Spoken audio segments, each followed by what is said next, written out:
بسم اللہ الرحمن الرحیم۔ پاکستان کی عظیم قوم کو سلام۔ ڈاکٹر حفیظ کیسر آپ کی خدمت میں حاضر ہے اور ایک تاریخ ساز نئے موضوع کے ساتھ۔ جیسا کہ آپ سب کو پتہ ہے کہ امریکہ افغانستان میں شکست کھا چکا ہے اور وقت نے ثابت کیا کہ زندہ قومیں مسلسل جد و جہد سے اپنی بقا کی لڑائی کامیابی سے جیت لیتی ہیں۔ افغان قوم نے ثابت کیا کہ وہ ایک مضبوط قوم ہے، جرأت مند قوم ہے، غیرت مند قوم ہے اور ہر طاقتور گروہ کا مقابلہ کر سکتی ہے، طاقتور ملک کا مقابلہ کر سکتی ہے۔ لیکن دوسری طرف افسوسناک پہلو یہ ہے کہ پاکستان میں قرضوں پر روٹی کھلانے والے لیڈر، حکمران واویلا کر رہے ہیں کہ اس میں بھی ہمارا کمال ہے۔ آپ کا کیا کمال ہے؟ اگر عمران خان نے، نواز شریف نے، شہباز شریف نے، زرداری نے یا اور کسی لیڈر نے بش ایٹ وار پڑھی ہوتی تو وہ ایسی حماقت بھرے دعویٰ نہ کرتے۔ بش ایٹ وار کے مصنف نے پورا کا پورا پلان اپنی کتاب میں لکھ دیا تھا کہ کیا حکمت عملی ہوگی، کس کس ملک کو زیر عتاب لایا جائے گا، کس کس کو اجاڑا جائے گا۔ وہ تو واضح تھا۔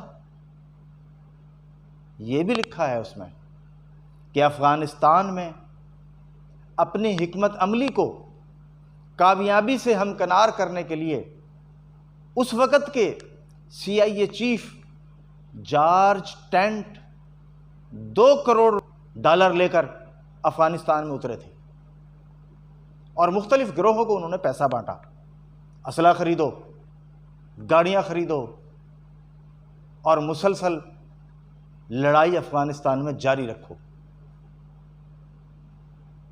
افغانستان افغان مجاہدین کی ثابت قدمی سے جیتا گیا ہے۔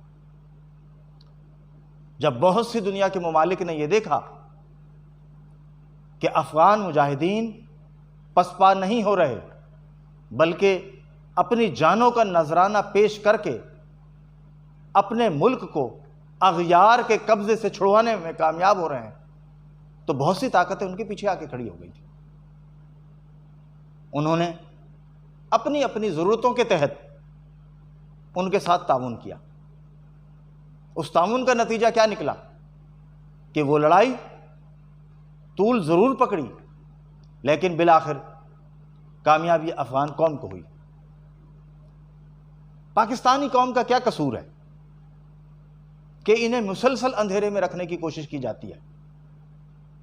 بھائی آپ سچ بولیں، آپ قوم کو بتائیں کہ سچائی کیا ہے۔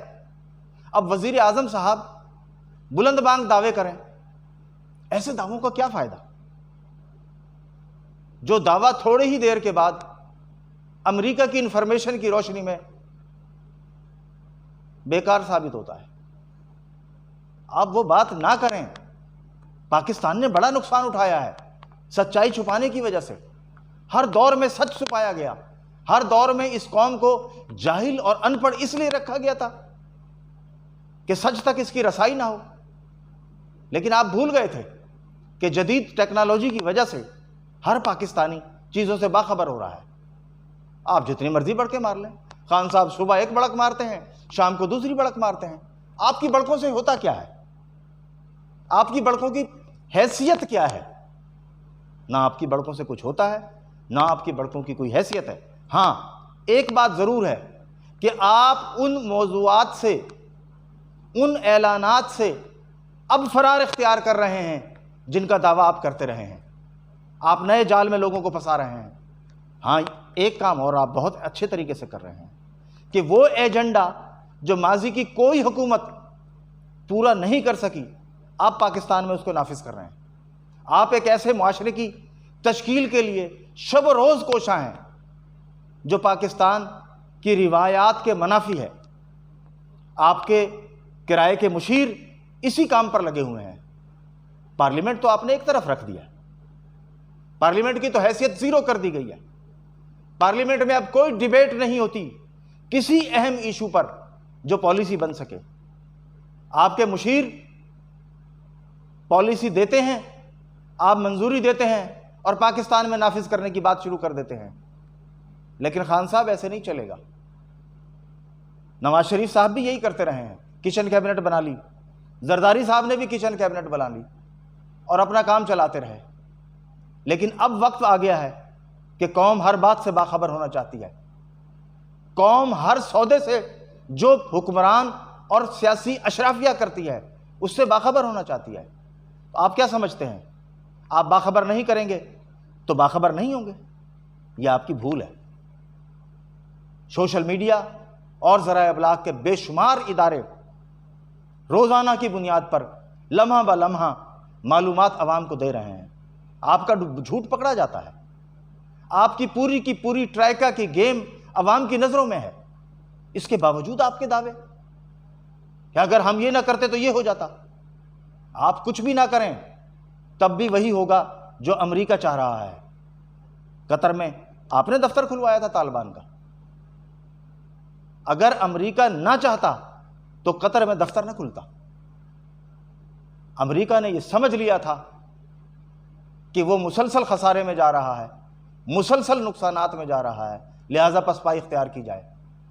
مذاکرات کا ڈول اس نے ڈالا، براہ راست مذاکرات شروع کر دیے۔ آپ کے آنے سے پہلے یہ عمل شروع ہو چکا تھا۔ اس لیے خدارا اب جھوٹ کی سیاست چھوڑ دیں، لفاظی کی سیاست چھوڑ دیں، فریب کی سیاست چھوڑ دیں۔ 35 سال نواز شریف نے یہی کام کیا ہے۔ آپ اس سے 2 قدم آگے جا کے کیا ثابت کرنا چاہتے ہیں؟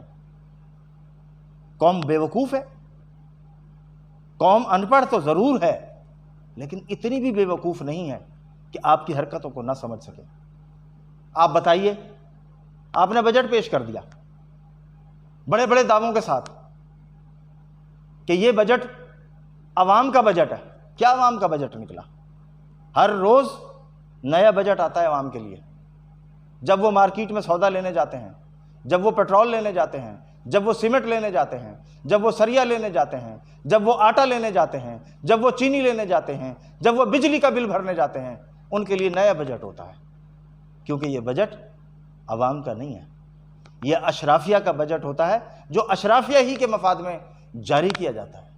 تو خان صاحب کیوں نہ آپ ایک اور نئی روایت قائم کر دیں، بجٹ ہی چھوڑ دیں، کاغذوں میں حصے تقسیم کریں اور کہیں کہ اپنا اپنا حصہ لو اور اپنا ادارہ چلاتے جاؤ، کیونکہ جس بجٹ میں پائیداری ہی نہیں، ایک روز بجٹ پیش ہوتا ہے، دوسرے دن مہنگائی ہو جاتی ہے، تو آپ پھر قرضہ لے لیتے ہیں، ایک کے بعد دوسرا قرضہ، دوسرے کے بعد تیسرا قرضہ۔ جب آپ قرضہ لے رہے ہوتے ہیں تو کیا قوم کو نہیں پتا کہ آپ امریکہ کے اشارے کے بغیر قرضہ بھی نہیں لے سکتے؟ تو پھر للکارنے کی ضرورت کیا ہے؟ ہم یہ نہ کریں تو یہ ہو جائے گا۔ آپ کہہ رہے ہیں نا میں انڈے نہیں دوں گا، آپ سے مانگے کس نے انڈے؟ آپ سے تو انڈے کسی نے مانگے ہی نہیں۔ اگر آپ کی جرت ہے تو پھر آپ کہیں کہ میں پچھلے تمام معاہدے کالعدم کرتا ہوں۔ آئیے آپ کی جرت کا چیک کر لیتے ہیں۔ جتنے معاہدے جنرل پرویز مشرف نے کیے تھے، نواز شریف نے کیے تھے، زرداری نے کیے تھے، اور اس سے پہلے کے جو بھی ہیں، آپ کہیے کہ میں انہیں کینسل کرتا ہوں اور ایک نئے معاہدوں کی بنیاد ڈالوں گا، پھر ہم سمجھیں گے کہ آپ کے اندر کچھ ہے۔ غلام حکومتیں کچھ نہیں کر سکتی خان صاحب۔ پاکستان میں غلاموں کی حکومتیں ہیں، وہ افغانی ہیں جو جرت مند ہیں، جو اپنی بقا کی، عزت اور وقار کی لڑائی لڑتے ہیں۔ آپ کے سامنے تو ایک ہی مسئلہ تھا کشمیر کا، آپ ثابت کر دیں اپنی طاقت کو، اپنی جرت کو، اپنے تعلقات کو، کشمیر میں دکھاتے نا ہمیں۔ وہاں تو آپ سرنڈر کر گئے، سرنڈر کرنے کے بعد آپ اپنا جھنڈے اب افغانستان میں گاڑنا چاہتے ہیں۔ کسی کا جھنڈا کبھی نہیں گڑے گا، اس لیے نہیں گڑے گا کہ آپ کے اندر ثابت قدمی نہیں ہے، آپ کا ایمان کمزور ہے، آپ دوسروں کے ایجنڈا کی تکمیل پہ لگے ہوئے ہیں، ورنہ آج افغانستان جیت سکتا ہے تو پاکستان کیوں نہیں کھڑا ہو سکتا؟ پاکستانی قوم کمزور نہیں ہے، پاکستان اللہ کی عطا کردہ دولت سے مالا مال ہے۔ مسئلہ تو لیڈرشپ کا ہے اس ملک میں کہ 65 سال سے اشرافیہ مسلسل لوٹ رہی ہے، اس کے آپ بھی حصے دار بن چکے ہیں۔ آپ تو بہت کہتے تھے کہ میں سب ریکوری کر لوں گا، کہاں ریکوری ہوئی؟ اس قوم پر مہربانی کریں، اب اسے جھوٹ اور فریب کے دلدل میں نہ دھکیلیں۔ لیکن ایک بات یاد رکھیے گا، آپ جتنا دھکیلنے کی کوشش کریں گے یہ قوم اتنا شعور پکڑے گی، اور مستقبل اس ملک کا سنہرا ہے، وہ انشاءاللہ یہ قوم حاصل کرے گی۔